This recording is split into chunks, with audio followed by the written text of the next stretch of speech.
Hello mga karelasyon.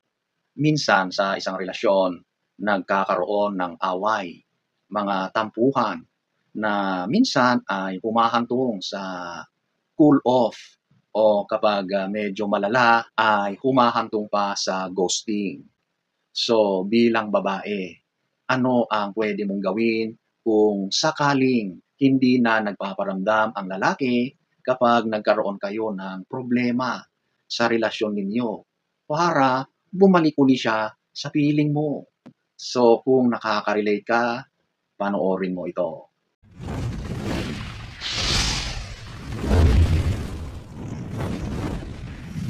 Number one, eto yung no contact period. O bigyan mo siya ng space at ng oras. Hayaan mo siya. Huwag mo siyang i-text. Huwag mo siyang tawagan. Okay? Ang pinakamapangyarihan at epektibong paraan ay manahimik ka diyan. Chill ka lang diyan. Hayaan mo siya sa gusto niyang mangyari. Mas mahalaga, bigyan mo ng oras ang sarili mo na mag-isip, kumalma. Okay? Ang no contact rule ay nagbibigay daan sa mga nangyari, sa mga emotions na kumalma. Ang mga galit ay nandoon pa, sariwa. Kaya huwag kang umasa na magpaparamdam yan. Nananatili pa yung pride dyan. At kung talagang mahal ka niya at nire-respeto ka niya, ang sitwasyon na yan, ang walang communication, ang hindi mo pagpaparamdam, yan ang mag-uudyok din sa kanya na unang gagawa ng mga hakbang para magparamdam sa iyo. Isa itong pagsubok sa kaniyang tunay na intensyon, tunay na nararamdaman sa iyo. Kaya ladies, kapag ganon ang ginawa niya, huwag na huwag kang magparamdam. Number two, ito yung self-focus at self-care. Pagtuunan ng pansin ang sarili mo. Sa halip na magiging obsessed ka sa paghihintay sa kanyang mga text, mga chat o tawag, gamitin ang oras na ito para sa iyong paghilom at pag-unlad. Lumabas ka kasama ng mga kaibigan. Kung meron kang mga dating ginagawa tulad ng mga hobbies mo, gawin mo ulit. O kaya mag-aral ka uli ng mga bagong skills. Ang pagpapabuti sa iyong sarili ay mas lalong magpapataas ng iyong kumpiyansa. At kapag nangyari yan, mas lalo kang magiging kaakit-akit. Hindi lang sa pisikal, kundi sa pagiging mas confident ka na sa sarili mo. Ipakita mo sa kanya na tuloy pa rin ang buhay mo, na hindi ka apektado sa pagkawala niya. At kapag nakita ng lalaki yan, naramdaman niya na bakit wala ka nang pakialam sa kanya, na tila ba ay nakamove on ka na. Nako, hindi yan papayag. At yan ay gagawa ng mga paraan para makipag-communicate ulit sa iyo. Number three, ito yung honest evaluation o suriin ang relasyon ninyo kung ipaglalaban pa ba o hindi na. Balikan ang relasyon ninyo. Ito ba ay palaging siya ang umiiwas kapag may problema? Paano siya humawak ng mga problema, ng mga hidwaan? Ang ghosting o pag-pull off, paraan ba niya ito ng pagtakas sa responsibilidad o sa komunikasyon?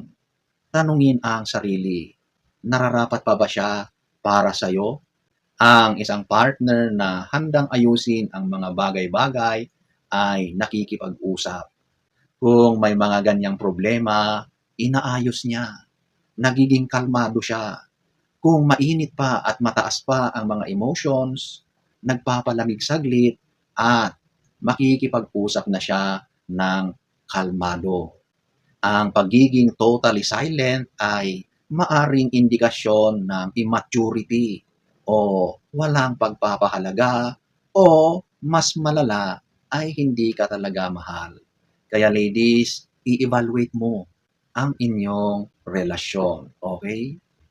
Number 4, eto yung set your boundaries o magkaroon ka ng mga hangganan at standards. Mahalaga na ipahayag ang iyong nararamdaman ng mahinahon, ng hindi naninisi. Sabihin kung paano ka naapektuhan ng kaniyang mga gawain o pag-uugali. Kasi kung hinahayaan mo lang yung lalaki sa mga ganyang ginagawa niya, mamimihasa yan. Kaya napakahalaga na meron kang panuntunan na nasusunod at dapat ang mga iyon ay alam niya. Kapag paulit-ulit siyang lumalabag sa mga naiset mo na mga rules mo, may problema siya. Wala na sa iyo ang problema, kundi nasa kanya.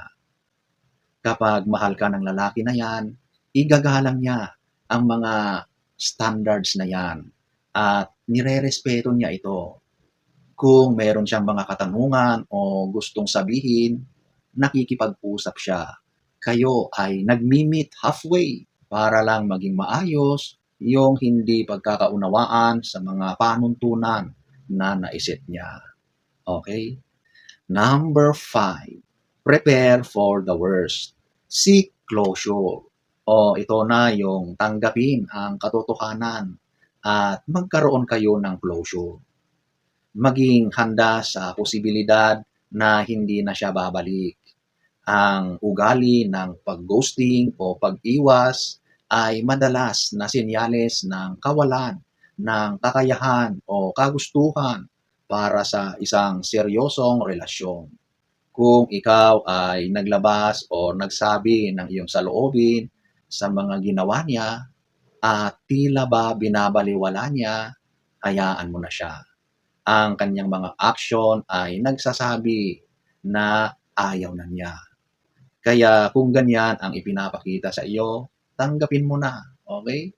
At kung ayaw pa rin niyang makipag-usap, mag-send ka na ng mensahe para sa formal na closure ng dati niyong relasyon. Para yun na ang umpisa ng iyong pag-move on. Number 6, move forward with dignity. Magpatuloy sa buhay ng may dignidad. Ang pinakamahalagang hakbang ay ang magdesisyon na protektahan ang iyong puso at dignity. Kahit na sobrang sakit, piliin pa rin ang sarili mo. Ang isang lalaking handang iwanan ka sa ere sa oras ng problema ay maaring hindi siya ang partner na nakalaan para sa iyo. Ang pag-move forward ay hindi madali, ngunit ito ang pinakamatapang na bagay na magagawa mo. Ipagpatuloy ang iyong buhay. Ang taong karapat-dapat sa iyo ay hindi ganyan ang ipaparamdam sa iyo. 2,000 years later. So, ayan po mga karelasyon.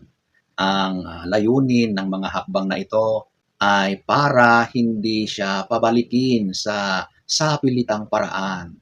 Ang layunin ay upang pangalagaan ang iyong sarili, panatilihin ang iyong dignidad. So sana ay nagustuhan nyo ang ating topic for today. Next story time. Don't forget to subscribe.